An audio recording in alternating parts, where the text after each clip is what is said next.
Few would deny that it's been a pretty angry period in our national politics. Brexit seems to have divided the country in a way that nobody could have foreseen. But how can we start to heal the divides brought about by that referendum? Is it even possible? And how will we look back on this era in decades to come? Well, let's talk now to Gisela Stuart, former Labour MP and chair of Vote Leave. Stephen Kinnock is also with us, a Labour MP who voted to remain. And the vicar, who's former pop star and, of course, appeared on Strictly, Reverend Richard Cole. Thank you so much for coming in. Gisela, are you proud of the way that MPs have behaved and their conversations, their debates, their discussions surrounding Brexit? I think if we're going to try and find common ground, the worst way to start this is by criticising the MPs. I'm not criticising, I'm simply asking whether you're proud, because I think some people would say it's been fine and other people say, actually, no, it's been toxic. But I think what has happened is that as politicians, we're used to fighting in groups of political parties, and there's an opposition. It may be a loyal opposition, but it holds the government to task. And what the referendum has resulted in is dividing lines in between the political parties. And the unfortunate thing which has happened is that the discourse has been in such a way that the group of the voters who voted the other way are being treated as if they were an opposing party. And very little listening has been going on of saying, how do we find solutions, rather than everybody just going on just how incredibly difficult it is. What do you think, Stephen? I agree with Gisela that we've got a new kind of politics now, because the referendum has driven a new wedge into the system, and we're all trying to understand the mandate of the referendum and to build a compromise and common ground around it, or at least a lot of us are. I'm part of a cross-party group called Norway Plus, which is basically saying we need to leave the European Union, but the referendum was for a soft Brexit, where we stay very close to the single market and customs union.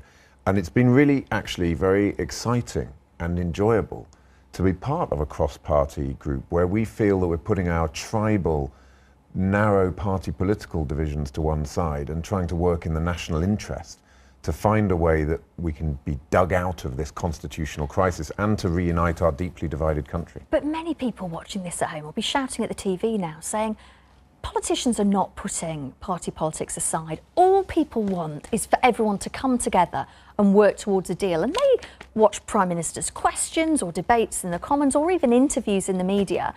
And a lot of the time they're deeply frustrated by MPs. You know, I came to the UK in 1974, which was during the three-day week. And it was just after they joined the European Union.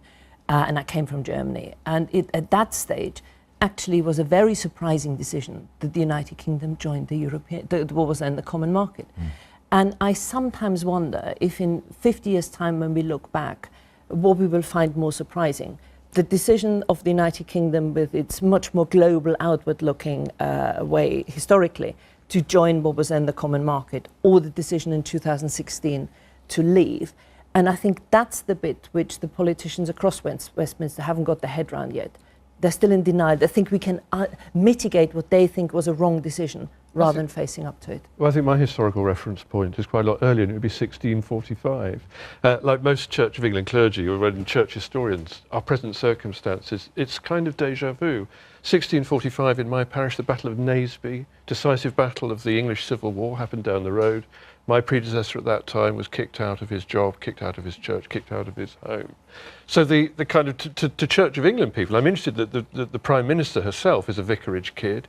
I think that's probably something which is informing her thinking. We look for ways through reconciling irreconcilable opinion, because we acknowledge that there is a huge benefit at the end of that, which is a narrative that's strong enough and powerful enough to sustain our sense of ourselves as having an integrity which will survive and transcend our present moment. So I'm very encouraged to hear what you were saying, Stephen. I think it's absolutely essential, because otherwise we're left with nothing at the end of it, and that would be extremely serious, I think, for all of us. Do all of you see British society more divided now than at any time you remember? Yes, I do. I think we are divided young versus old, city versus town, and graduates versus non-graduates. North versus south. And north versus south, although I think if you look at the northern cities that are very metropolitan, there's a big difference between those metropolitan centres and the provincial towns and rural areas. Place is playing an incredibly important role. And you know, I think those divisions have existed for a long time, by the way. It's just that the referendum exposed them and threw them into sharp relief.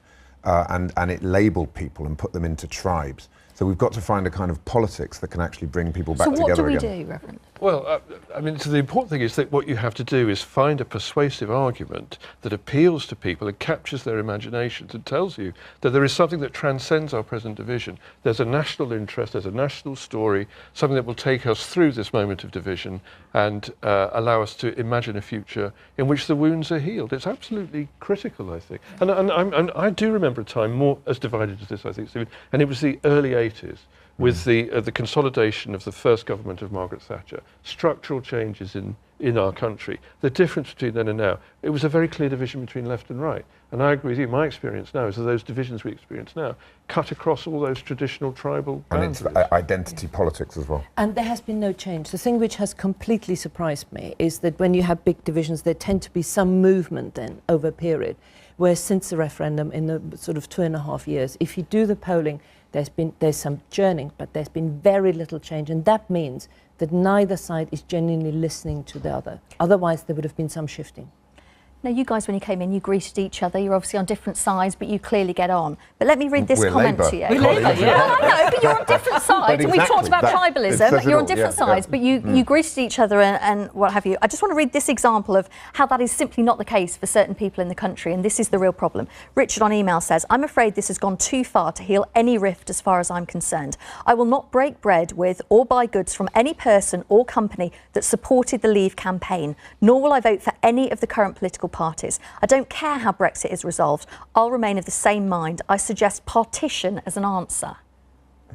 Well, but that's I'm not suggesting that's an answer, but the you... point is that absolutely demonstrates how families, friends, colleagues have been absolutely drawn apart by this, and they can't even have conversations, some people. So, go back to what democracy is about. The reason why Stephen and I are in a perfectly friendly and a good relationship, we happen to disagree on Europe, but broadly speaking, there's a body of ideas and values which bring us together.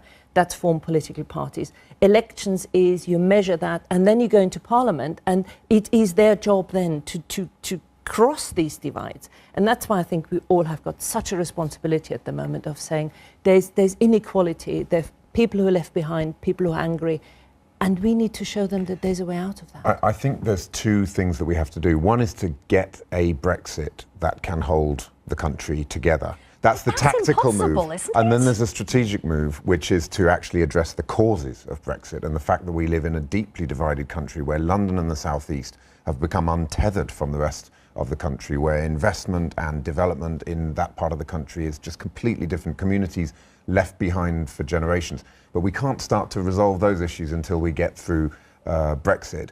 I genuinely believe that the 52-48 mandate was a mandate to leave the political institutions of the EU, but to keep a very close and frictionless and seamless economic relationship. And I think that that's the argument that we have to frame.